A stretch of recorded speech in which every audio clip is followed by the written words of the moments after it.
পরে শীতের পর আন্দোলন, রোজার পরে আন্দোলন, কোরবানির পরে আন্দোলন। সময় আসছে, তারা ঘোষণা করবে, প্রতিদিন বলে আজ ঘোষণা করব, কাল ঘোষণা করব। সময় আসছে, কিছুদিনের ভিতরেই তারা ঘোষণা করবে আগামী শীতের পরে ওনারা আন্দোলনের কর্মসূচি ঘোষণা করবে। এটাই বিএনপির পরিণতি, এটাই বিএনপির লক্ষ্য।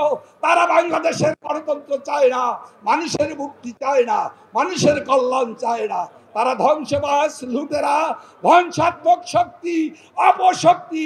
সেই অপশক্তিকে শেখ হাসিনার নেতৃত্বে আমরা পরিষ্কার করে আমাদের মাতৃভূমির মানুষের অধিকার, গণতন্ত্র, সংবিধানকে আমরা রক্ষা করব।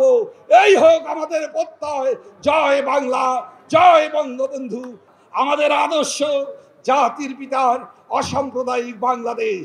আমাদের আদর্শ একটি শোষণ মুক্ত সমাজ প্রতিষ্ঠা। আমাদের লক্ষ্য এদেশের সাম্প্রদায়িক সম্প্রীতি। লুটেরা নীতি নয়, ধ্বংসের নীতি নয়, মানুষ পুড়িয়ে মারার নীতি নয়, পেট্রোল বোমা নিক্ষেপ করে মানুষকে পুড়িয়ে মেরে মানুষের লাশ কয়লা করে যারা রাজনৈতিক ফায়দা লুটতে চায় তাদেরকে বাংলার মানুষ লাল কার্ড দেখিয়ে দিয়েছে। আর কোনো সুযোগ নাই। আমি শুধু বলতে চাই, আপনারা যারা বাংলাদেশের আগামী দ্বাদশ জাতীয় সংসদ নির্বাচনে সময় থাকতে এখনো নির্বাচনের পথে এগিয়ে আসুন। যদি না আসেন তাতে বাংলার মানুষ আপনাদেরকে আর একবার লাল কার্ড দেখিয়ে বাংলাদেশ থেকে প্রত্যাখ্যান করে দেবে।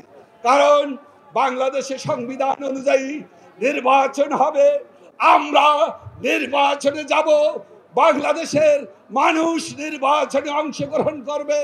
অনেক রাজনৈতিক দল আছে, তারাও নির্বাচনে অংশগ্রহণ করবে। এই নির্বাচন হবে, এই নির্বাচন হবেই হবে। এই নির্বাচনকে ভণ্ডুল করার ক্ষমতা জামাত বিএনপির নাই। এই নির্বাচনকে বাধা দেওয়ার ক্ষমতা জামাত বিএনপির নাই। পরিষ্কার ভাষায় আমরা বলতে চাই, আমরা নির্বাচন করব, জনগণের কাছে যাব, জনগণের কাছে ভোট প্রার্থনা করব। জনগণ ভোট কেন্দ্রে এসে আমাদেরকে ভোট দিলে আমরাই আগামী দিনে চতুর্থবারের মতো প্রধানমন্ত্রী হবেন বঙ্গবন্ধু কন্যা শেখ হাসিনা। কারণ যাদের কাছে ধর্ণা দিয়েছিল, যাদের কাছে ঘুরে বেরিয়ে নালিশ করেছিল, যাদের কাছে নালিশ করে তারা তাদের মিথ্যার রাজনীতি, লুটেরার রাজনীতি, ধ্বংসের রাজনীতি, বাংলাদেশ বিরোধী রাজনীতি প্রতিষ্ঠা করতে চেয়েছিল, তারা কিন্তু ওনাদেরকে ইতিমধ্যেই হলুদ কার্ড দেখিয়েছে। সময় আসছে তাদেরকে ওরা লাল কার্ড দেখিয়ে দেবে।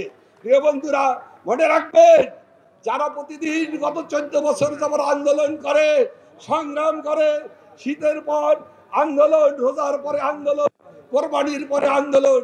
সময় আসছে, তারা ঘোষণা করবে, প্রতিদিন বলে আজ ঘোষণা করব, কাল ঘোষণা করব। সময় আসছে, কিছুদিনের ভিতরেই তারা ঘোষণা করবে আগামী শীতের পরে ওনারা আন্দোলনের কর্মসূচি ঘোষণা করবে।